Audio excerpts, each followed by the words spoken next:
Hi friends, ఎలా ఉన్నారు? నిన్న నైట్ డిన్నర్ తిన్నాక ఫుల్ బోర్ కొట్టి నేను మా ఇద్దరు ఫ్రెండ్స్ కలిసి విజేతకు వచ్చాము. అక్కడ మేము రూమ్లో కొనుక్కుందాం అనుకున్నది ఒకటి. అక్కడికి వెళ్ళాక మా రీసెర్చ్ ఒక అమ్మాయి ఉంది. మొత్తం ఐటమ్స్ అన్నీ రీసెర్చ్ చేస్తుంది. రీసెర్చ్ చేశాక అక్కడ ఒక ఆయన డామినోస్ పిజ్జా గురించి మాట్లాడుతున్నాడు. నాకు డామినోస్ పిజ్జాకి వెళ్దాము అంటుంది. అక్క టైం చూసావా, 9 అవుతుంది అన్న. కానీ అక్క ఊరుకుందా? నైట్ 12కి పిజ్జా ఆర్డర్ చేసుకుంది. ఏం చేస్తాం, వెళ్ళి తెచ్చుకున్నాము. నైట్ 12:17 అవుతుంది. ఆ టైంలో పిజ్జా తినాలనిపించిందంట అక్కకి.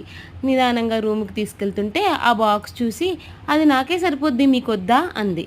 అంత లేదు, ఓపెన్ చెయ్యి, నా ముగ్గురం షేర్ చేసుకొని తిందాము అన్నాను. అన్నాక తీసుకొని డెకరేట్ చేస్తుంది. ఏ మాటకు ఆ మాట చెప్పాలి కానీ Domino's pizza is very best. Pizza Domino's పిజ్జాకి మించి పిజ్జా అయితే నాకు తెలియని కూడా తెలీదు. సూపర్ ఉంటుంది డామినోస్ పిజ్జా. మీరు ఎవరైనా ఫస్ట్ టైం పిజ్జా ట్రై చేయాలనుకుంటే డామినోస్ పిజ్జా ట్రై చేయండి. ఇంకా ఇంకొన్ని ఇలాంటి వీడియోస్ కావాలంటే please subscribe guys. Bye bye.